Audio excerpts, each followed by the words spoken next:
The room was tense, congressional hearing lights hot, the air thick with anticipation. Matt Rosendale had come in swinging, waving charts, calling out so-called radical agendas, and accusing Alexandria Ocasio-Cortez of pushing job-killing fantasies. He thought he had her cornered. He thought he could humiliate her with a few well-rehearsed lines about coal and patriotism. But then AOC leaned forward, calm and razor-sharp. In less than 30 seconds, with just one brutal truth, she dismantled his entire argument, piece by piece, while the room watched in stunned silence. No shouting, no theatrics, just precision. Rosendale's smirk faded, the chair shifted uncomfortably, and somewhere between the word impact and her final sentence, the momentum shifted, and history took a breath. This story is a dramatization, but it reflects real tensions, real power plays, and real people paying the price for political theater. The names are real, the emotions, even more so. This isn't just about a clash between two politicians. It's about whose voices get heard and whose lungs get ignored. Welcome to the moment when truth fought back and won. The hearing room in the Rayburn House office building had that signature scent of politics: old wood, recycled air, and the distant trace of too many burnt coffees. The fluorescent ceiling lights buzzed faintly, their flickering rhythm barely audible over the low murmur of aides flipping folders, reporters whispering into their recorders, and interns scurrying to find the last remaining seats. It was 9:58 a.m., 2 minutes until the gavel. But the tension had arrived early. Cameras lined the back wall, some official, many not. Independent journalists, advocacy groups, even a climate-focused TikTok creator, live streaming from their phone, all eyes trained on the dais at the front. Today's hearing wasn't just another line item on the Oversight Committee's calendar. It had become something more, a flashpoint. The topic sounded deceptively dry on paper: the public health impacts of fossil fuel infrastructure. But everyone in the room knew what it really was: a showdown. And at the heart of it sat Representative Alexandria Ocasio-Cortez, hunched slightly over a manila folder marked in bold black Sharpie, Amendment 7B, Health Impact Study, Draft Final. Her expression was unreadable, focused, composed, but alert, like a chess master mid-match. Her finger ran slowly along a line of underlined text, as if she was etching it into memory. Occasionally she glanced up, not at the cameras, not at the witnesses, but at the empty microphone 2 seats down. That one. That's where he would sit, Matt Rosendale, from Montana, known for his staunch defense of fossil fuel jobs, his fiery town halls, and his deep personal disdain for what he often referred to as coastal elitism disguised as climate policy. He'd been unusually vocal leading up to this session, tweeting out veiled shots at AOC, calling her amendment a Trojan horse to kill American energy. What he didn't know, what no one outside AOC's circle knew, was that her amendment wasn't just a bill. It was a line in the sand, a deliberate, calculated move, less about banning drilling and more about exposing what everyone refused to say out loud: that people were getting sick, that lungs were filling with something they couldn't name, and that silence was costing lives. She didn't want applause. She wanted data. And the moment Rosendale opened his mouth, she was ready to get both. "Madam Clerk, please call the roll," said the chair, finally appearing from behind the side curtain. He looked tired. Everyone did. But the chair's tone sharpened when he added, "We are now in session. This hearing will come to order." The gavel dropped. Once. Twice. The sound echoed, clean and final. A hush fell over the room, not silence but anticipation, thick like the air before a thunderstorm. A staffer leaned into the chair's ear and nodded toward the double doors. At that exact moment, they opened with a soft creak, and in walked Representative Matt Rosendale. Cowboy boots, navy blue blazer, slightly sunburnt face. He gave a short nod to the cameras and made his way to his seat with the confidence of someone convinced he was the smartest man in the room. He adjusted the microphone in front of him and whispered something to the aide beside him. Then, without waiting for further cue, he glanced sideways toward AOC, just long enough to be seen, Not long enough to be polite. The chair cleared his throat. Representative Rosendale, you've asked to speak on the amendment. You're now recognized for 5 minutes. A few reporters perked up. One cameraman zoomed in. AOC didn't flinch. She slid the folder slightly forward, revealing 3 names scrawled in blue pen at the bottom of her notes.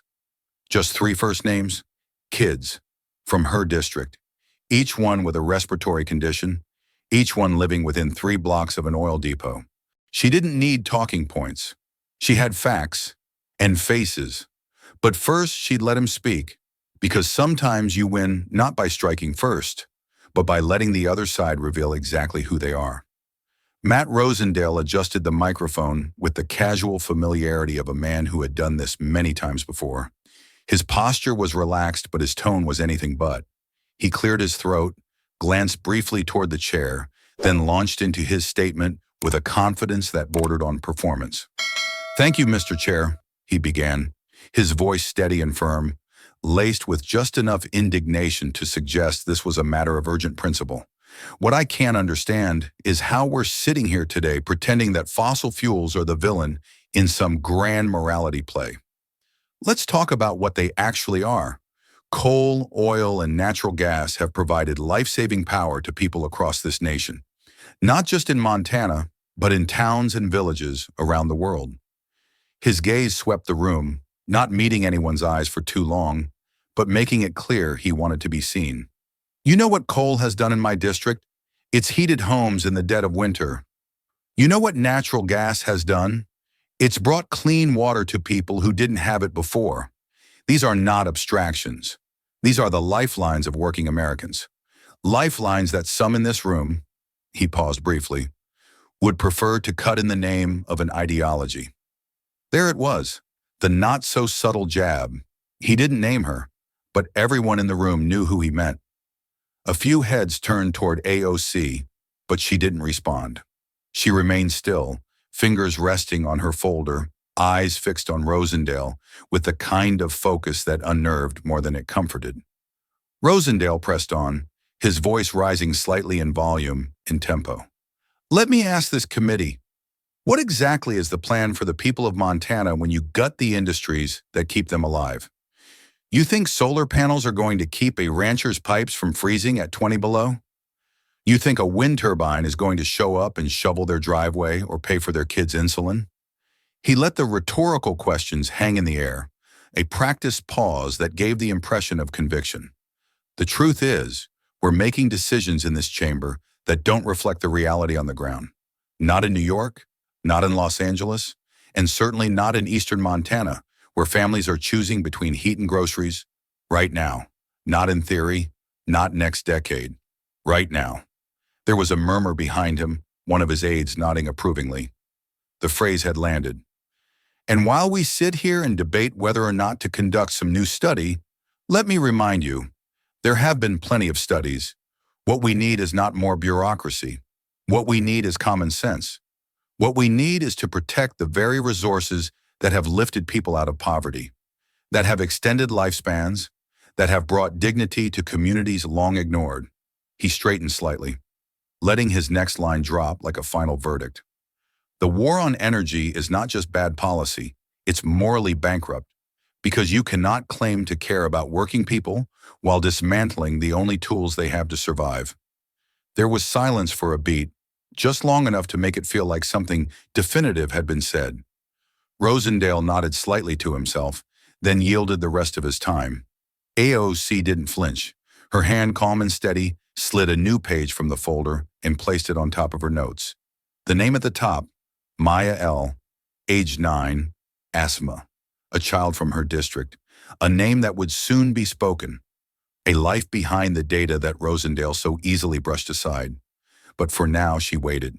She let the words settle like smoke in the air, knowing full well what came next. The hearing had only just begun. The moment Matt Rosendale yielded his time, the room didn't so much relax as it held its breath. There was no applause, no protest, just a strange, suspended quiet, like a clock had ticked too loudly. Staffers resumed their scribbles. A photographer shifted angles. But in the heart of the room, one figure remained completely still. AOC's pen stopped mid-underline. For most of his speech, she hadn't moved. She had let him talk, let him lay out the predictable narrative. The noble coal miner, the salt of the earth American household, the imagined war against tradition. She'd heard it all before, but it wasn't the old tropes that caught her attention this time. It was the ease with which he had spoken about sacrifice, so long as it was someone else doing the sacrificing. Her eyes narrowed. She didn't look up right away. Instead, her gaze rested on the top page of her folder. The handwritten name, Maya L., age 9, asthma diagnosis at 3, living in the shadow of a refinery in the South Bronx. 3 hospitalizations this year alone. Her mother worked nights, always afraid to sleep too long in case Maya's breathing changed. The family had never heard of this committee, but they would live with the consequences of what it decided. This amendment wasn't just about impact studies or some abstract bureaucratic language, and it certainly wasn't about waging war on energy. It was about accountability. It was about communities where air quality alerts weren't seasonal inconveniences. They were life or death forecasts. It was about Black families in Louisiana whose tap water burned their skin, about Native reservations with diesel fumes seeping through school windows. And yes, it was about Maya. She finally looked up, not slowly or dramatically, but with a quiet, razor-edged intention. Her shoulders didn't shift, her face didn't harden, but there was something unmistakable in her stillness, the kind that made people stop scrolling, stop whispering, and wonder. What's she about to say? She tapped the microphone lightly and leaned forward just enough to signal what was coming. "Mr. Chair," she said, her voice calm but charged with something deeper. "I'd like to be recognized to respond to the gentleman from Montana." It wasn't a request so much as a statement of inevitability. Across the room, someone coughed. A few eyes darted from Rosendale to her, then back again. The energy had shifted, not with noise or motion, but with a dense, invisible weight that settled over the chamber. Rosendale tilted back slightly in his chair, arms crossed, a faint smirk returning to his face, as if he believed this would be just another sparring match, a chance to reassert the talking points he had memorized months ago. But AOC wasn't holding a press release. She was holding receipts. She glanced once more at the list of names in her folder. Maya, Devin, Lucia, James. None of them had campaign donations. None of them had lobbyists. All they had was their breath, and even that was running out. And still, she wasn't angry. Not yet. Anger would come later if needed. Right now, what she felt was clarity, a sharp, unwavering understanding of how language like life-saving coal and clean water from gas had become the armor that shielded corporations from scrutiny, while the people most harmed by their pollution were dismissed as unfortunate collateral. She folded her hands on the table, not to appear calm, but because the facts she carried didn't need theatrics to hit their mark. Across the table, Rosendale leaned forward slightly. He didn't know it yet, but the temperature in the room had changed, and the heat was no longer coming from fossil fuels. The chair gave a nod, granting her the floor. Alexandria Ocasio-Cortez leaned into the microphone, not abruptly, not with force, but with the kind of presence that doesn't need to announce itself to be felt. Her voice, when it came, was measured and clear, each syllable placed like a stone in a quiet but deliberate path. "Thank you, Mr. Chair," she began. "Before I respond to the gentleman's remarks, I'd like to share a name, Maya L." She paused, not for drama, but to let the name settle into the air. She's 9 years old, lives in the South Bronx. She uses a nebulizer 3 times a day. Her mother tells me it hums like a lullaby now, because Maya can't sleep without it. Her gaze didn't wander. She wasn't speaking to the cameras or to her critics. She was speaking to the record, to history. Maya lives 3 blocks from a petroleum storage facility. Every week, delivery trucks roll in and out, bringing fuel, bringing fumes. Her school windows face that lot. She doesn't know what fossil fuels are. She only knows when her chest tightens. The room was quiet, not empty quiet, listening quiet. She let that stillness hold a few seconds longer before continuing. "I appreciate the gentleman's passion," she said, finally acknowledging Rosendale without naming him. "But I find it deeply troubling. No, deeply dangerous, to speak of coal and gas as if they are gifts sent down to rescue humanity, while ignoring the full cost they exact on the bodies and lungs of children like Maya. Her tone didn't rise. If anything, it steadied. She had no need to shout. She had already shifted the moral terrain. There's a pattern we see too often in these discussions. Fossil fuels are framed as saviors, as heroic agents of prosperity. But that prosperity comes at a price, and it's almost always paid by the people who have the least power to speak for themselves. Communities of color, low-income families, indigenous nations, and yes, kids like Maya. She unfolded a page from her folder, typed facts, clinical sources, peer-reviewed journals, but she didn't read them. She merely laid her hand on top of the paper. The science is not new. The data is not ambiguous. We know the correlation between proximity to fossil fuel infrastructure and respiratory illness. We know that exposure to fine particulate matter contributes to everything from asthma to premature death. And we know that these facilities are disproportionately located near Black, brown, and poor communities. She shifted in her seat just slightly, her hands calm, her voice still composed. So when we sit here and speak glowingly about life-saving coal or how natural gas brings dignity to households, I ask us to be honest. Whose lives are we talking about? Whose dignity counts? And who is left inhaling the exhaust of someone else's definition of progress? Across the room, Rosendale's earlier confidence had begun to curdle into something harder to define. He didn't speak, but he shifted, arms crossed tighter. AOC didn't acknowledge it. She wasn't done yet. But already the room had started to lean in, not from spectacle, but from something more rare, the quiet force of inconvenient truth spoken plainly. And she had only just begun. She had just begun laying out the foundation of her argument, building steadily from the story of Maya to the statistical weight of disproportionate pollution, when a voice cut in, sharp, abrupt, and unmistakably performative. Will the gentle lady yield for a question? The chair looked up briefly but didn't intervene. AOC paused, not irritated, but precise in her response. I will yield, she said coolly. Representative Rosendale leaned in, his tone casual, but carrying the undertone of a setup. When you use the term impact in your amendment, he asked, do you mean both positive and negative impacts?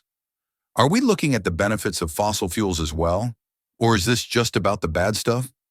There was a murmur, a small, awkward chuckle from one corner of the room. A few heads turned toward AOC again, waiting to see if she would react. The interruption had the air of a practiced gotcha moment, the kind designed not to seek answers, but to stall momentum. But AOC didn't flinch. She didn't sigh or raise her voice. She just sat still for a moment, eyes on Rosendale, her silence sharper than any rebuttal. Then she nodded once and spoke, deliberate even, and unnervingly calm. Thank you for the question, she began, and I want to be clear. This amendment asks for a health and safety impact assessment on frontline communities. That includes all documented effects, positive and negative. If there's data showing cleaner air or improved health outcomes due to proximity to a drilling site, I absolutely support including it. She paused, her voice softening just slightly. But I would ask the gentleman, how many communities can he name where a pipeline brought cleaner air? Where a gas refinery lowered asthma rates? Where a flare stack led to longer lifespans? No answer came. She didn't wait for one. Because what this question does, she continued, her tone tightening, is attempt to reframe the purpose of the amendment, not to clarify, but to dilute, to deflect, to imply that by asking for data on harm, we are somehow denying every benefit that's ever come from industrial development. That's not what's happening here.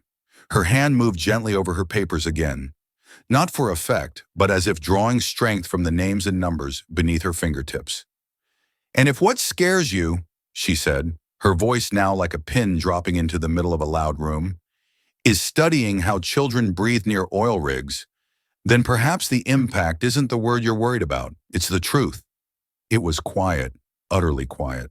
No gavel, no rustling paper, just silence, taut and reverent.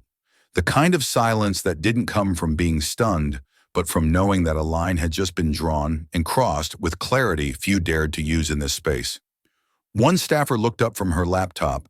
A journalist in the back adjusted his recording level. Someone watching the live stream at home would clip that sentence within minutes. And by sunset, it would be quoted on social media, shared with the hashtag the truth is the impact. Rosendale opened his mouth as if to respond, but then closed it again.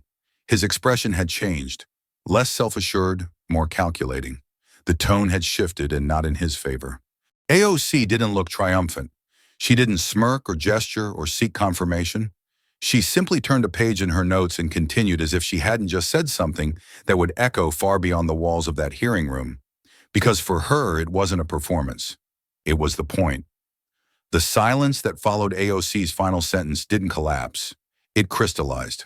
It hung in the air like glass, delicate and sharp, stretching longer than anyone expected. Several members of the committee leaned forward ever so slightly, as if drawn closer by the gravity of her words. Others exchanged glances, unreadable but alert. No one moved carelessly. Even the ambient hum of the room, ventilation, soft shoe taps, distant hallway chatter, seemed to dim under the weight of what had just been said. At the far end of the dais, one of the younger aides glanced down at her phone, then back up at AOC, then quickly typed something with both thumbs. A single sentence. No hashtags. Just a quote in quotation marks. A minute later, it was on X, already picking up likes, quote tweets, and a slow-building wave of attention. Perhaps the impact isn't the word you're worried about, it's the truth. Rosendale shifted in his chair. He gave a small chuckle, a clipped little sound that tried to pass as casual but didn't quite land. Well, I suppose we all have our definitions, he said, aiming for dismissive. But it came off flat, half-hearted even. No one echoed his laugh. Not this time. AOC didn't respond. She didn't need to. Her gaze remained steady, her hands folded neatly on her notes. The stillness she held wasn't theatrical. It was deliberate, grounded, and unmistakably composed. She had said what needed to be said. There was no need to embellish a moment already complete. The chair, sensing the temperature in the room, cleared his throat and resumed. Without objection, the amendment offered by the gentle lady from New York will be read into the record. The clerk began to read the text aloud, her voice even but softened at the edges by the sudden attentiveness in the room. As the amendment's language filled the chamber, phrases like frontline communities, longitudinal health outcomes, cumulative exposure, a few members on the Democratic side nodded quietly. Some murmured to their aides, others underlined passages in their copies, not with obligation, but with interest. It wasn't just that the amendment was smart, though it was that it felt grounded in something real, something lived. It wasn't aspirational theory or partisan posturing. It was, in its essence, a demand to look directly at the people most often left out of national conversations, those whose air and water were treated as afterthoughts. And it had just been defended, not with slogans, but with clarity. One congresswoman from Illinois leaned over to whisper to her colleague, not realizing her mic was still faintly hot. I didn't think it would get traction, but that landed. Her colleague nodded, eyes still on AOC. Across the aisle, Rosendale sat quieter than before. His arms were still crossed, but now more as a shield than a statement. He glanced at his aide, who handed him a new folder, but he didn't open it. Not yet. Momentum had changed hands, and everyone knew it. What began as just another amendment, a procedural formality buried in committee paperwork, was now something else. A conversation shift, a moment. And while the vote was still hours away, the energy in the room had moved unmistakably toward AOC. She didn't smile. She didn't celebrate. She just turned the next page. If Matt Rosendale had felt the shift in the room, he didn't show it, or perhaps he did, and simply chose to bulldoze through it. After the clerk finished reading AOC's amendment into the record, he leaned forward, turned his mic back on, and launched into a response that seemed less like a rebuttal and more like a calculated smokescreen. Mr. Chair, he began, clearing his throat, if we're going to talk about health and science, then let's be honest about something else. Selective science has become the norm around here. He didn't wait for permission. He didn't pause for reactions. He pressed on with a torrent of topics, yanking the conversation from oil fields in the Bronx to the forests of rural Montana with the ease of a man used to owning the microphone. "Where's the scientific concern?" he asked, voice rising. "When it comes to the exploding grizzly bear populations in my state? We're seeing numbers at 3, even 400% over the federal targets. And yet, we're told we can't manage them. We can't touch them. Why? Because it doesn't fit the narrative." Several members blinked, unsure whether they had misheard. Grizzly bears. "Let's talk about wolves while we're at it," Rosendale continued, flipping a page in his binder dramatically. "Wolves are running unchecked in parts of Montana. Ranchers are losing livestock. Families are afraid to let their kids walk home from school. But when we bring that up, suddenly the data's incomplete, or we're told the science doesn't support delisting." The thread was erratic, but he wasn't trying to build a logical argument. He was trying to swamp the discussion. Climate policy, health impact assessments, endangered species law, rural anxiety, energy infrastructure. It was all fair game in the rhetorical flood he was unleashing. "And don't even get me started on forest fires," he said, now waving his hand toward the panel. "Millions of acres burn every year because environmental extremists won't let us manage our forests. If we cleared the underbrush, if we actually logged responsibly, we wouldn't be watching our air, land, and water go up in smoke every summer." He turned a pointed glance toward the Democratic side of the aisle. "But no, when it comes to the science they like, they quote it chapter and verse. When it doesn't suit their agenda, they call it anecdotal." The pattern was familiar. Toss out enough unrelated points, each charged with its own emotional pull. Wildlife, fear, fire, jobs, freedom, and the hope is that one of them sticks. It was less a defense than a distraction, but he delivered it with practiced rhythm, his voice full of conviction, painting himself as the voice of common sense America besieged by elite indifference. AOC didn't look up. She was still reviewing her notes, drawing a small underline beneath the phrase, "disproportionate burden of exposure." Her hand moved with slow precision, untouched by the bluster unfolding just feet away. Let him finish, she thought. Let the chaos speak for itself. Rosendale wrapped up with a final flourish.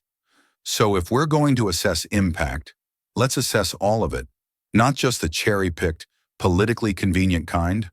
He leaned back, arms folded.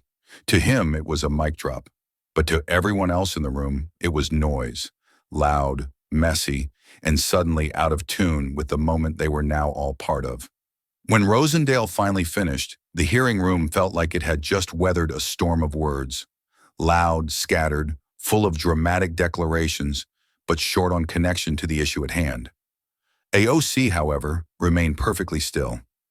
She didn't rush to respond. She didn't roll her eyes or shake her head. Instead, she waited, just long enough to let the excess unravel under its own weight, before leaning slightly into her mic. "Thank you, Mr. Chair," she said, her voice returning the room to focus with surprising ease. "I'd like to respond briefly to the remarks from the gentleman from Montana." She turned one page in her binder and then met the room with a gaze that was calm, unwavering, and precise. "Mr. Rosendale, this amendment isn't about wolves. It isn't about bears. And with all due respect, it's not about forest underbrush either." She paused, allowing her words to land. "It's about people. It's about lungs. It's about lives." The clarity of her statement cut through the lingering noise like glass on water. She didn't need to match Rosendale's volume or tempo. She had something better: coherence and truth. This is not a policy to regulate wildlife. It's a request for data on health, specifically on the health of people who live near fossil fuel infrastructure. People like Maya, whom I mentioned earlier, children who wake up coughing and go to sleep wheezing, parents who have to choose between heating their home or taking their kid to the ER again. She looked down briefly, as if scanning a memory rather than a document. "Last year, during a climate town hall in East Houston, I sat with a woman who lived 2 blocks from a chemical plant. She told me she didn't know what clean air smelled like anymore, not because she had never known it, but because it had been so long that her memory couldn't reach back far enough. There were no images, no video clips, just her words, and yet the room could see it. A child gripping an inhaler, a mother holding her breath as she opened the window, a neighborhood surrounded by fences and smoke. I'd like to enter into the record a peer-reviewed study published in Environmental Research Letters, she continued, now grounding her argument in evidence. It found that children living within 2,000 feet of active drilling sites were more than 60% more likely to suffer from asthma-related emergencies. Another study in the New England Journal of Medicine found similar patterns among elderly residents near compressor. She turned to second page. And let's not pretend this is isolated to 1 or 2 zip codes. We are talking about entire corridors. Louisiana's Cancer Alley, the refineries in South Philadelphia, the pipeline scars through indigenous lands. These aren't theories, they're coordinates. The room was quiet again, but this time the silence wasn't reactive. It was reflective. A few members jotted notes. One aide whispered something to their boss. Even Rosendale looked less animated, his arms no longer folded quite so tightly. I understand the temptation to turn every conversation about justice into a debate about balance, or both sides, AOC said evenly. But when one side is coughing blood and the other is cashing dividends, we are not in a debate. We are in a crisis. She didn't raise her voice once. She didn't need to, because every word carried its own weight, and with each sentence, she realigned the conversation away from distraction and back to its human core. And just like that, the center of gravity had returned to where it belonged. For several long seconds after AOC finished speaking, no one said a word. Her last sentence, "We are not in a debate, we are in a crisis," still hung in the air, heavy and unresolved. The silence wasn't awkward, it was necessary. The kind that follows truth landing exactly where it was meant to land. But not everyone was ready to let it sit. Rosendale shifted in his seat again, this time leaning forward with a touch too much force. The calm he had tried to project earlier had cracked, and now something more reactive began to slip through. "I've got to say," he said, voice a touch louder than before, "this entire line of argument sounds an awful lot like performance to me." He looked directly at her now, breaking the decorum of indirect address. "It's emotional, it's dramatic, and sure, it'll probably play well on Twitter. But let's be honest, this isn't policy making. This is posturing." There was a stiffness to his delivery, a visible strain behind the words. He was trying to sound dismissive, but the edge in his voice betrayed something else. Frustration. She hadn't shouted, hadn't interrupted, hadn't even so much as flinched, and still, somehow, she had seized control of the room. And he couldn't quite figure out how. A few members on his side of the aisle shifted uncomfortably. No one jumped in to echo his line. The moment didn't land the way he intended. Across the table, AOC didn't react right away. She didn't reach for the mic. She didn't defend herself. Instead, she simply looked at him, calm, steady, and with just the slightest raise of her eyebrow. Then she glanced back down at her notes, turned a single page, and only after a pause long enough to make the silence deliberate, she spoke. "If performance," she said quietly, "is what it takes for someone to listen, then let me perform." Her eyes met his. "Let me perform for the children whose inhalers are now part of their backpacks, for the mothers working 2 jobs to afford both rent and medication, for the elders who've lived in the same neighborhood for 40 years and now can't sit on their porches without their eyes stinging." She didn't raise her voice. She didn't need to. The control she carried came not from volume, but from conviction. "I will perform," she continued, "for the people who can't breathe, not because their lungs failed them, but because their government did." There was no applause, no theatrics, just the raw simplicity of a truth that refused to be diminished. Her words weren't calculated for clips. They were real, and precisely because of that, they resonated. Across the hearing room, you could see it land. Aide after aide had stopped typing. Members leaned back, absorbing what had just been said. Even some of Rosendale's own colleagues avoided eye contact with him. The heat he'd tried to direct outward now sat uncomfortably at his own desk. AOC didn't wait for acknowledgement. She gathered her papers, her posture still relaxed, and returned her attention to the amendment text. Because this wasn't about winning a moment. It was about holding space for the people no one else in that room seemed willing to name. And if that made her a performer, then she had already delivered the performance that mattered most. After the last exchange, the hearing room settled into a tense, electric quiet. The theatrics had cooled, but the intensity had only sharpened. The chair adjusted his glasses, glanced over his agenda, and cleared his throat to move forward. But AOC leaned toward her microphone again, not to return fire, but to return to the text. The actual text, the thing the shouting had tried to bury. Mr. Chair, with your permission, I'd like to walk through what this amendment actually does, because I think there's been some confusion and maybe even some intentional misrepresentation. No one objected, not this time. She reached into the folder before her and retrieved a single page. It was creased at the corner, marked with blue pen. Not a press release, not a speech, just one sheet of text, measured, straightforward, and entirely unthreatening, unless you were afraid of what it might uncover. This amendment, she began, does not ban drilling. It does not shut down any oil field, any refinery, or any pipeline. What it does is require that we collect health and safety data from communities located near fossil fuel infrastructure, specifically those already identified as vulnerable or overburdened by pollution. She paused, giving the room a moment to absorb that much. The logic was unassailable. No action, no ban, just information. It asked the Department of Health and Human Services to coordinate with the EPA to monitor and report on respiratory illnesses, cancer rates, and environmental exposure in these areas.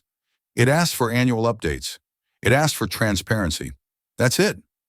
There was no grand language, no sweeping mandates, just a request for truth, documented and shared. If there's no problem, the data will show that. If fossil fuel infrastructure is as clean and safe as some of my colleagues suggest, then the findings will support that position. But if there's harm, if there's measurable, sustained harm, then don't we deserve to know? To her left, an aide clicked a small remote, and the screen mounted at the front of the hearing room came to life. A single chart appeared, simple black and red bars with no animation or color enhancements. Just data. This, AOC said, gesturing toward the screen, is from a peer-reviewed study conducted over 8 years in southwestern Pennsylvania. The red bars show childhood cancer rates in regions with high fracking activity. The black bars are control communities without fracking operations. The pattern was impossible to ignore. In the counties with the most wells, cancer rates were double, even triple the regional baseline. And it wasn't just 1 year, it was a trend, sustained, rising. This is what we're talking about, she said, turning back to the room. We're not inventing villains. We're not chasing some radical fantasy. We're asking whether we are looking the other way while real families suffer from real harm, and whether we're complicit in that harm if we refuse to even measure it. A slight tension rippled across the dais. One member who had previously looked indifferent now leaned forward, squinting at the chart. Another flipped back through their packet to reread the amendment text, as if seeing it now in a different light. Data, she repeated slowly and clearly. This amendment asks for data. And if the truth makes people uncomfortable, then the question we should ask isn't whether the data is too dangerous. It's why we've waited this long to gather it. Tension buzzed again, low and humming, just beneath the surface. Not confrontational now, but alive. Something had shifted, not with outrage or applause, but with clarity. And clarity is sometimes the most dangerous thing you can put into a room like this. After the chart dimmed from the screen, the room didn't exhale. If anything, it tightened. Facts can shake a chamber, but stories make it tremble. And AOC knew that well. She didn't shuffle her notes or raise her voice. She simply continued, as if she were speaking not to the room, but for someone just outside of it. I want to speak briefly, not as a policymaker, but as a neighbor, she said, because sometimes it feels like the only people ever invited into these conversations are the ones already seated at the table. But what about the ones who never get in the room? She let that question settle before continuing. Let me tell you about Roberto, she said, tapping the corner of a page in front of her. He's 10, lives 3 blocks from the Bronx Terminal Market, just downwind from a diesel depot. By the time he turned 7, he'd been to the ER 4 times for severe nosebleeds. His mother used to think it was dry air, until she realized his school nurse saw the same thing in 5 other kids from the same block.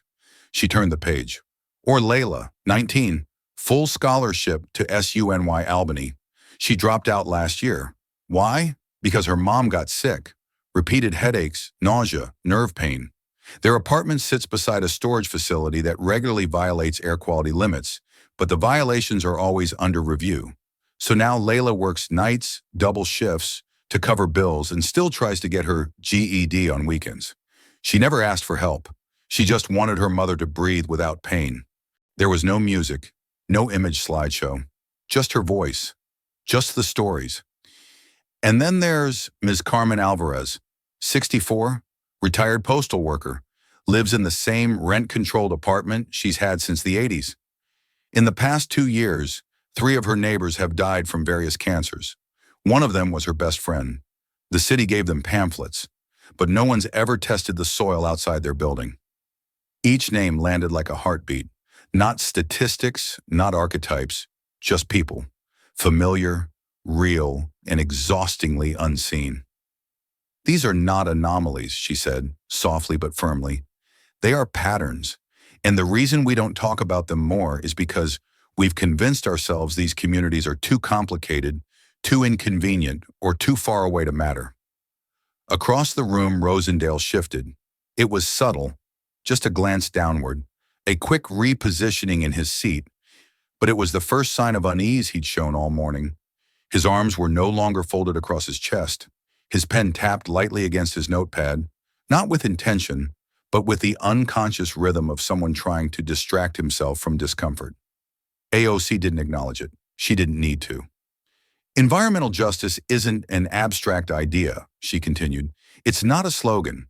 It's what happens when a child's zip code determines how many ER visits they'll rack up by the time they're 12. It's what happens when a mother in my district works 3 jobs to pay medical bills for illnesses her family never should have had in the first place. She paused, then spoke the words as if they were a quiet vow. People should not have to get sick to prove a point. There it was, the core of it all.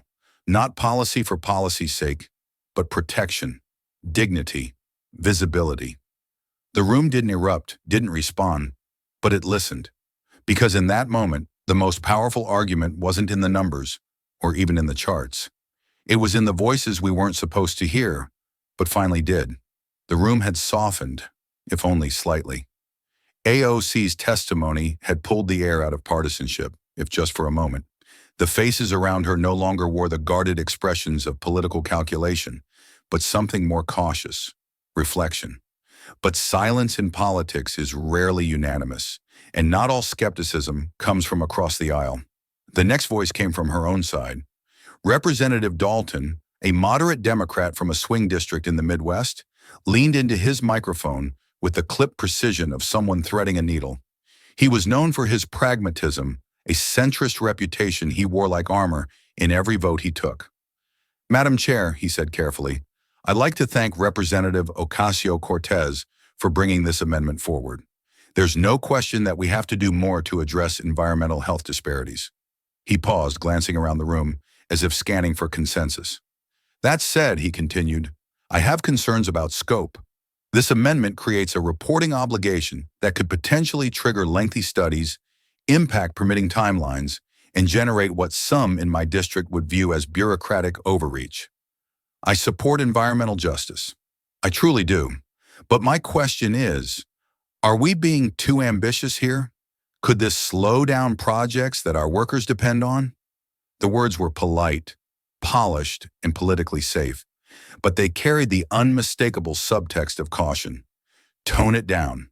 Don't make us choose between principle and re-election. AOC listened without interruption.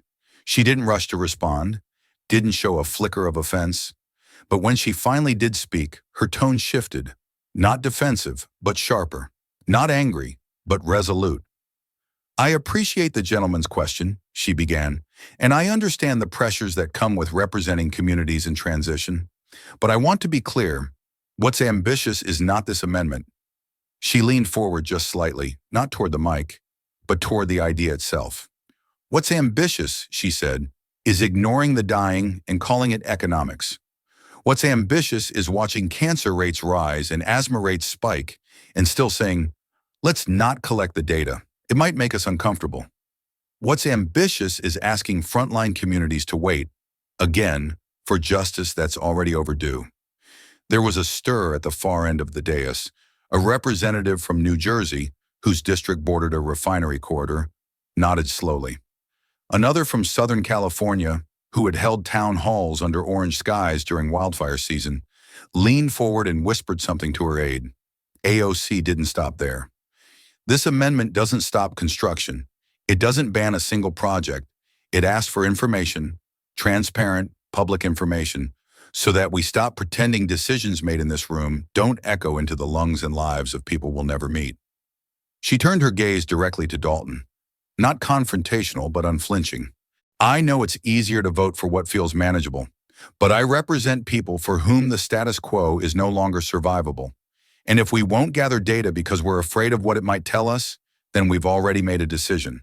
We've chosen comfort over courage. Dalton didn't reply. He nodded once, slowly. The political math in his mind hadn't disappeared, but now it had competition. Several members from frontline districts murmured in agreement. One tapped their pen rhythmically on the desk, not impatiently, but affirmatively.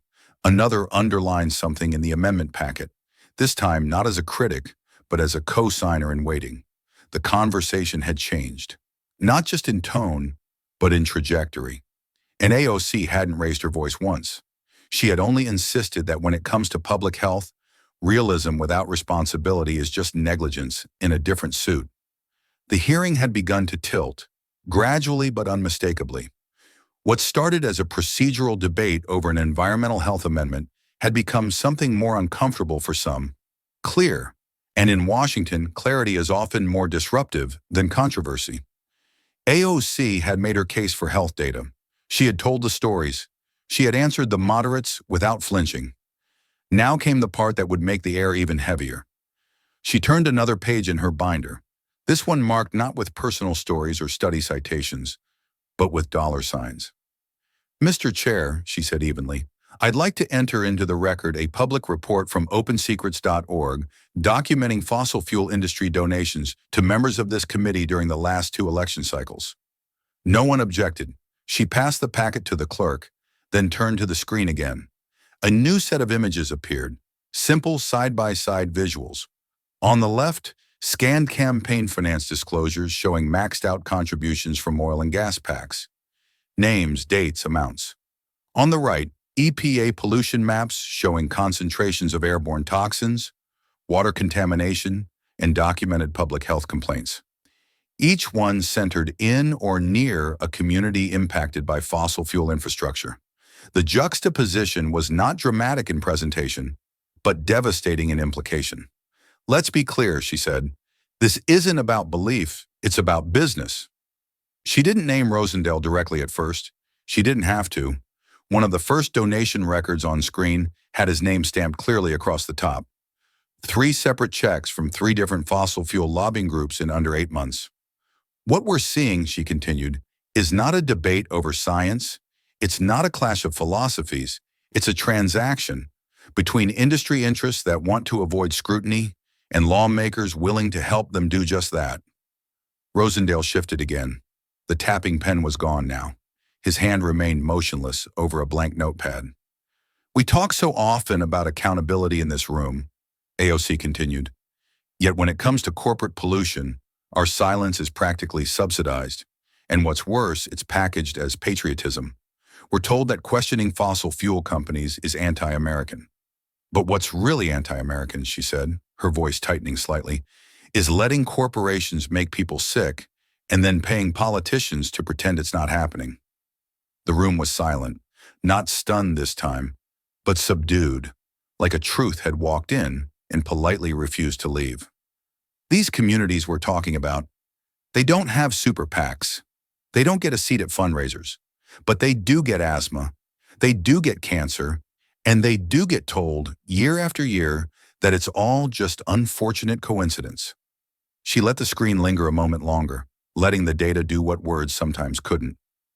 If these companies truly had nothing to hide, she said in closing, they wouldn't need to buy silence. And if we, as representatives, continue to accept that silence as the price of re-election, then we're not serving our constituents. We're serving something else entirely. There was no outrage in her tone, just the calm steadiness of someone pulling back a curtain. And now that the curtain had been drawn, there were fewer places left to hide. The room had absorbed AOC's last point like a sponge soaked in gasoline, quiet but volatile. Her calm presentation of the donation records, paired with the pollution maps, had landed harder than any outburst ever could. It wasn't just an indictment of a system. It was an uncomfortable mirror held up to a room full of people who knew exactly how that system worked. The weight of it pressed down across the dais. No one rushed to respond, except Rosendale. He leaned forward slowly, then clicked his mic back on with more deliberation than usual. His voice came out smooth, but there was an edge under it, something between irritation and theater. "Let's not pretend this amendment is some noble crusade," he said, looking toward the chair, but clearly directing his words elsewhere. "We all know what's going on here. This is a political stunt dressed up in moral language, designed for headlines, designed for Twitter." There it was again, performance. The word he had returned to like a crutch ever since his composure had started to slip. He wasn't debating the amendment anymore. He was trying to discredit its messenger. Rosendale continued, "And frankly, I think the American people are tired of these grand speeches that do more to stir up division than solve problems. We're elected to legislate, not to star in C-SPAN highlight reels." He leaned back again, clearly thinking he'd recaptured some footing. But AOC didn't bite. She didn't rush to respond, nor did she raise her voice. Instead, she waited, a full beat, then two, letting the silence expand just enough for the weight of his accusation to feel awkward. Then, in the same measured tone she'd used all morning, she spoke. "If caring about children's lungs is theater," she said steadily, "then what do we call accepting money to ignore them?" There was no pause this time, no breath before reaction. The air cracked. A few gasps came from the gallery. Not dramatic, but human. The kind of sound people make when something hits too close to home. Several visitors seated in the back row of the public gallery straightened, one woman putting a hand to her chest. Another man, an environmental activist recognizable by his green pin, stood up instinctively and clapped twice before catching himself. But it was too late. The ripple had started. A small standing ovation broke out in the back third of the room. 5, maybe 6 people rising, not in protest, but in recognition. The chair quickly tapped his gavel for decorum, but even he didn't sound particularly urgent. A message had landed, and it wasn't just on the record, it was in the room. Rosendale didn't respond. He kept his eyes down, flipping a page in his folder that he clearly wasn't reading. His jaw was set, but his silence said more than any rebuttal would have. AOC glanced toward the gallery only once, then turned her focus back to the committee. "Words matter," she said, quieter now, "but actions matter more. And every time we dismiss harm as politics, we erode the trust that real people, sick people, scared people, still have in this institution. I won't be shamed for bringing their voices here. If that's theater to some, so be it. But I'd rather be accused of caring too visibly than be remembered for staying silent." There was no applause this time, just a heavy pause. Even Rosendale's allies didn't rush to speak, because in a town that often rewards performance, AOC had flipped the script. She made substance impossible to ignore, and in doing so, she turned a political stunt into a moral test. And everyone was now on stage. The room had not yet fully settled after AOC's last statement. The small ovation from the gallery had faded into a heavy, watchful quiet, the kind that lingers when something undeniable has just been said. Staffers paused mid-typing. Even the stenographer glanced up briefly. But in Washington, even moments with moral weight eventually meet the clock. The chair, whose gavel had hovered uncertainly through much of the exchange, tapped it lightly and cleared his throat. His tone was firm but not harsh. "Thank you, Representative Ocasio-Cortez.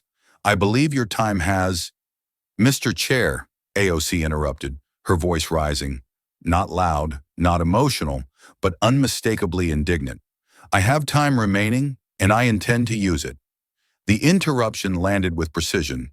The chair, slightly caught off guard, adjusted his papers, then nodded with the half-resigned expression of someone who knew resistance would only make it worse. "Proceed," he said, setting the gavel down more gently this time. AOC didn't hesitate. She leaned in, not physically but rhetorically. Her voice held the same rhythm, but now it carried a harder edge, sharpened by the pattern she'd seen unfold all morning. "This is the pattern," she said. "Every time we get close to accountability, real accountability, we're told to move on, to make room, to let someone else speak. But if we don't stay with this, if we don't finish this thought, we're not debating policy. We're running from responsibility." She flipped back a few pages in her binder and held up a brief, typed section of her amendment, the part about data collection timelines and public release standards. "This," she said, holding it where the cameras could catch it, "is what we're arguing about. A request to measure, to track, to publish. And somehow that's been recast as radical, as aggressive, as—" She glanced briefly toward Rosendale. Theatrical. Her voice wasn't shaking. It was too grounded for that, but it was unmistakably heavier now, a weight not of frustration, but of principle. "If we don't measure suffering," she said, pausing deliberately, "we manufacture it." The phrase landed before the room even realized it had. Two reporters in the back exchanged glances, one already typing it into a tweet. A congressional staffer captured a clip on their phone and sent it to a colleague with just 2 words. "Here it is." But AOC wasn't trying to go viral. She was trying to finish what the chair had tried to curtail. "I didn't come here to give a speech," she continued.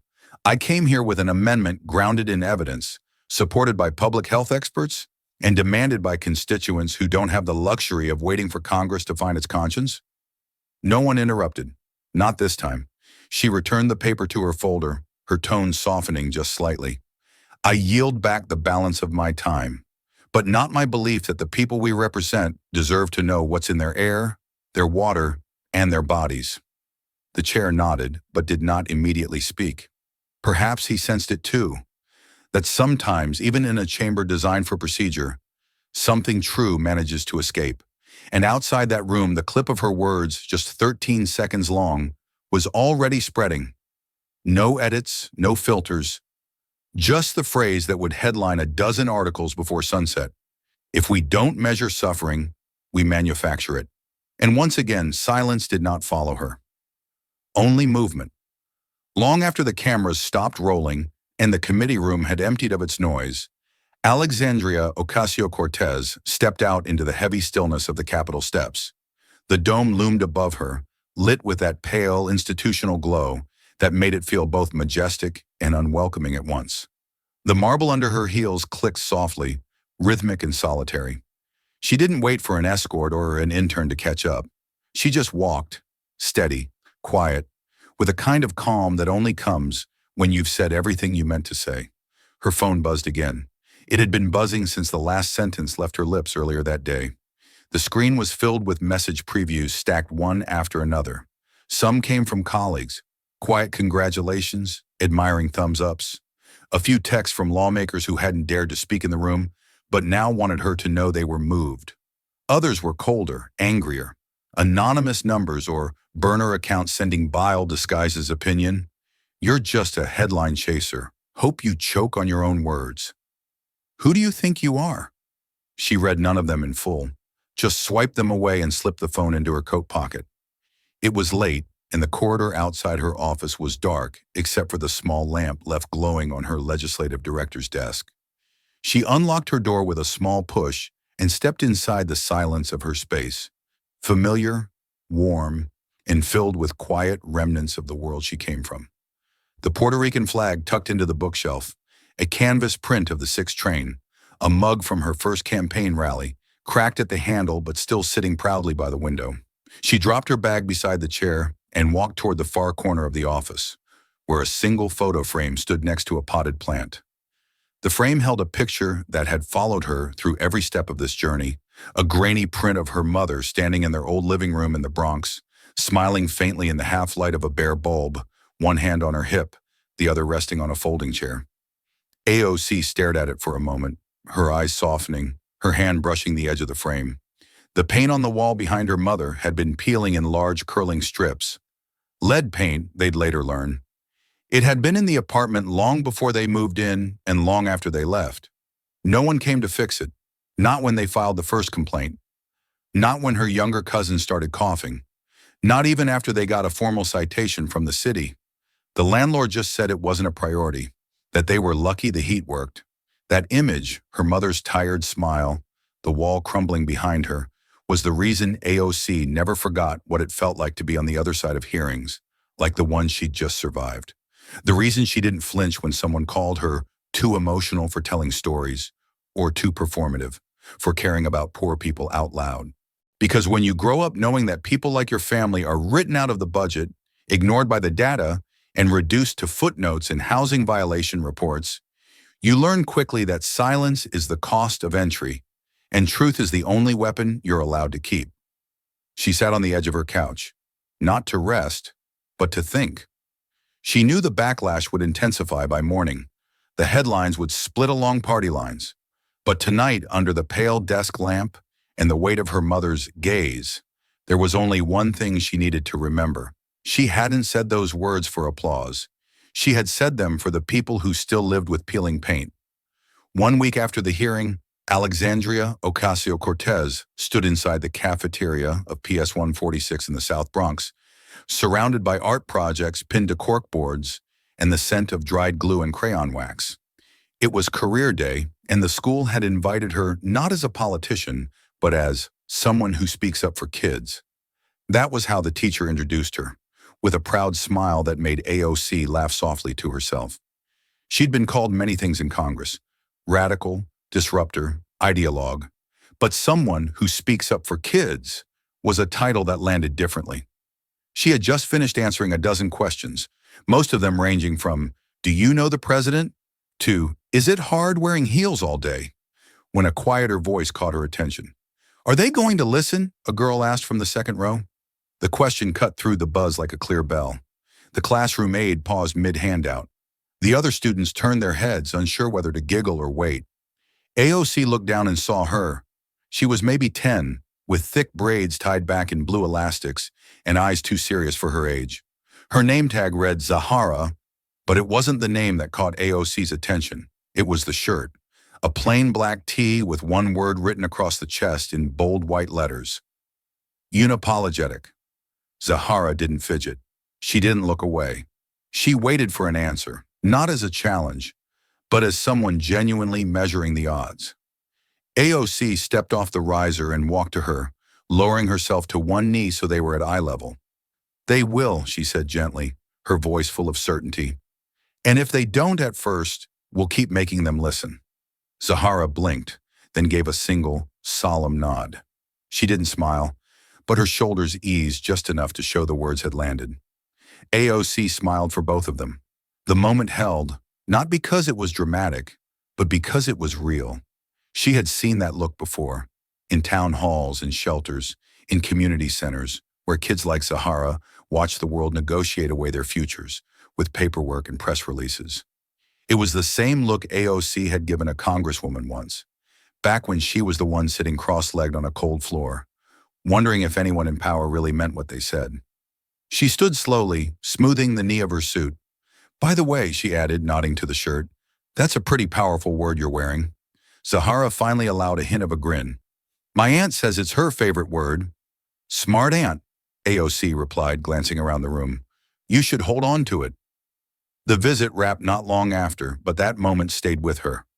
On the subway ride back, through a dozen handshakes and even more questions from press at the office door, she kept thinking of Zahara's voice, small but direct, full of something that could be mistaken for doubt, but was really a hope too cautious to trust itself.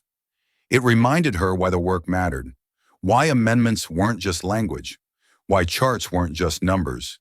Because somewhere a girl in a shirt that read unapologetic was watching, waiting to see if power would respond. And AOC had no intention of letting her down. It arrived folded neatly in a pale blue envelope, tucked among a week's worth of legislative mail, reports, invitations, printed transcripts from subcommittee hearings. AOC wasn't in the habit of opening constituent letters from other districts unless they were forwarded through a colleague's office. But something about the handwriting on this one stopped her. The script was careful, almost too careful, like someone had taken their time not out of vanity, but reverence. There was no return address, just a postmark. Helena, Montana. She opened it slowly, letting the paper unfold in her hands like it had been waiting for someone to read it.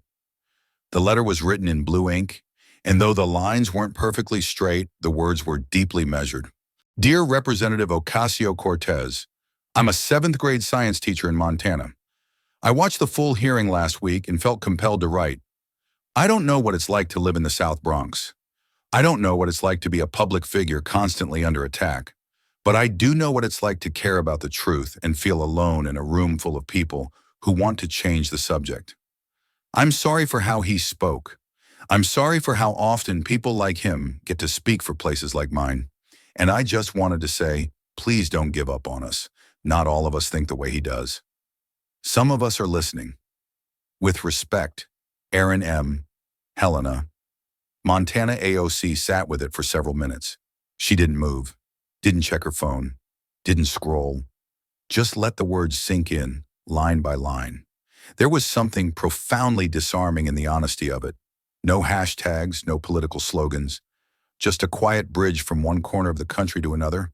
She decided to read it aloud. A few days later, at a campaign stop in Queens, she stood on the modest stage set up in the corner of a local park. The crowd was larger than usual. Word had spread quickly after the hearing, and there was a different kind of energy in the air, something more intimate. It wasn't just supporters showing up for selfies. It was neighbors bringing folding chairs and handwritten questions. It felt like the people were there not just to see her, but to speak through her. About halfway through her remarks, she pulled the folded letter from her notebook and explained where it came from. She's a science teacher, AOC said, holding the letter gently between her fingers. She's not from my district, not from my state, but she reached out because she saw something that didn't sit right with her. And she said something. She read the letter aloud, word for word, her voice steady but full. Near the end, her breath caught slightly. Not a sob, just the kind of pause that comes when something real finds its way through the armor. After a quiet moment, she looked out at the crowd and spoke the line that would end up quoted on signs, posters, and the first line of 1,000 retweets. This isn't about red or blue, she said. It's about right and wrong. The applause that followed wasn't thunderous, but warm, sustained. Not for a moment of triumph, but for a moment of truth. And in that moment, New York and Montana weren't so far apart. 3 weeks later, in a different room on a different floor of the Capitol, a new hearing was gavelled into session. It wasn't a flashy one, no cable news cameras, no high-profile witnesses, but the room was full. Staffers from environmental agencies, public health officials, community advocates from frontline districts, even a few medical researchers sat shoulder to shoulder, waiting for the first speaker to begin. At the center of the agenda was a single line item: review of nationwide health impacts from proximity to fossil fuel infrastructure. No one had expected this hearing to happen so quickly, or at all, but the ripple effect from the Oversight Committee's debate weeks earlier hadn't faded. It had grown. The amendment that once looked like a footnote had become the center of a rising drumbeat. Health experts submitted letters in support. Dozens of community organizations signed on. One representative from California told reporters, "We didn't realize how hungry people were for someone to name what they've been living through." The push wasn't just legislative, it was cultural. News anchors began referring to the shift as the AOC clause, a shorthand for the amendment's quiet but powerful impact. Editorial boards who'd once dismissed it as symbolic were now running headlines that read, "What we failed to measure," and "Breathing shouldn't be political." Even some members of the energy sector began floating cautious statements about data transparency and community engagement, careful not to admit defeat, but clearly feeling the tide turn.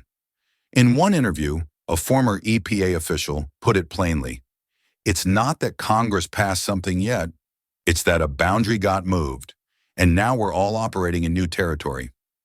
AOC didn't attend the hearing that day. She was in her district, holding a round table with Bronx families, many of whom had lived the realities the original amendment had dared to document. But her presence was felt. A staffer from another representative's office noted how often her name came up during prep meetings. A public health advocate in attendance whispered to a colleague, "None of this would be happening if she hadn't stood her ground." The amendment that once faced dismissal, deflection, and open ridicule had opened a door. And now that door wasn't just open. It was wide enough for others to walk through. In the weeks that followed, her words began to show up in places no congressional transcript could have predicted. They were scrawled across cardboard signs lifted high at youth-led climate marches in Oakland and Philadelphia, printed on T-shirts worn by college students organizing teach-ins about environmental racism, projected onto the side of a community health clinic in Houston where parents gathered to demand an air quality monitor for the nearby refinery. If we don't measure suffering, we manufacture it. Those 12 words, once spoken into a microphone in a windowless committee room, had become something more than political rhetoric. They had become a banner, a permission slip, a demand. Footage from rallies across the country captured chants built around the phrase. Activists repeated it like a grounding truth. Some whispered it, others shouted, but the message was the same. Data wasn't just numbers, it was dignity, and acknowledging harm wasn't radical, it was necessary. At a protest outside a state house in Arizona, a group of high schoolers held a hand-painted sign that read, "AOC wasn't talking about a theory, she was talking about us." A clip of it circulated widely online. Another image showed a grandmother in Louisiana holding up a poster with her grandson's inhaler taped to it. Beneath it, in bold letters, "Measure this." Back in New York, AOC sat in her office late one evening, reviewing district reports when one of her staffers handed her a printout of a viral post. It was a photo of a girl wearing a black shirt with the word "unapologetic" in white block letters, standing in front of a mural that featured her, quote, in full. The girl was Zahara. AOC smiled quietly. She leaned back in her chair, her fingers resting gently on the edge of her desk, and let the images flicker through her mind. The hearing room, the Montana letter, the Bronx children, the marches. It all played back without noise, but with a steady rhythm she could feel in her chest. Then she said, half to herself, half to the air, "Power isn't speaking loudest. It's speaking last and being remembered." She didn't write it down. She didn't need to. The echo was already out there, and it wasn't fading. It was growing. The room was quieter now, but not in the way it had been at the beginning. It was no longer filled with the anticipatory tension of a coming clash or the awkward shuffling of papers to fill silences. It was quieter because something had landed and stayed. The amendment, once dismissed as symbolic, now sat at the center of a national conversation. The hearing that many expected to fade into procedural memory had instead carved its way into the public conscience. AOC leaned forward one last time. She didn't need to raise her voice. The room was listening. "Before we close," she said, eyes scanning the dais, "I want to place one more thing on the record. Not a document, but a reminder." She paused, letting her words take root in the stillness. "Let this hearing show that truth matters, that breath matters, that lives matter." There were no dramatic gestures, just clarity, spoken like a closing argument from someone who never forgot what was at stake. "And let it also show," she continued, "that we will not be shamed for fighting for them." There it was. Not defiance, not anger, just resolve. A quiet, deliberate promise that this fight wasn't performative and it wasn't over. The chair nodded, subdued and sincere, and gavelled the session to a close. The sound echoed through the chamber, not like punctuation, but like a marker. Something had shifted, and it wouldn't be undone. AOC gathered her folder without urgency. The same manila folder marked Amendment 7B was thinner now, its pages worn at the edges, creased from use. But its contents had done what they were meant to do. They had been heard. She stood and stepped out from behind the table, heels clicking softly against the marble floor. But this time the sound didn't echo alone. Staffers walked beside her. A few colleagues joined behind her. A journalist trailed quietly, not for a scoop, but because something about the moment felt different, like the start of something, not the end. As she walked down the long corridor outside the hearing room, the echo followed her. But so did others. Because once you make space for truth, people follow it. And this time she wasn't walking alone. This story isn't just about a hearing, it's about how courage, when rooted in truth, can shift the course of public conversation. AOC reminded us that real leadership isn't about shouting the loudest, but about standing firm when it matters most.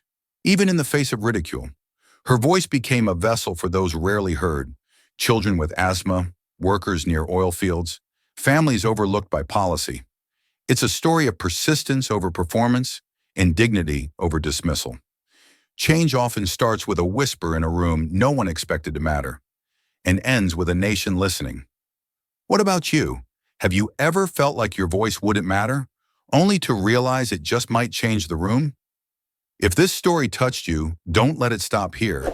Like, share, and subscribe to Alexandria Rising Stories, where every voice matters and every story echoes far beyond the screen. This story is a fictionalized and dramatized narrative created for educational, inspirational, and storytelling purposes. While it may be inspired by real public events, people, or societal issues, it includes imagined dialogue, reconstructed scenes, and character interpretations meant to highlight broader themes of justice, dignity, and resilience. Any resemblance to actual events or individuals beyond public knowledge is purely coincidental. We do not intend to defame, mislead, or harm, but to invite reflection and meaningful conversation. Thank you for watching Alexandria Rising Stories.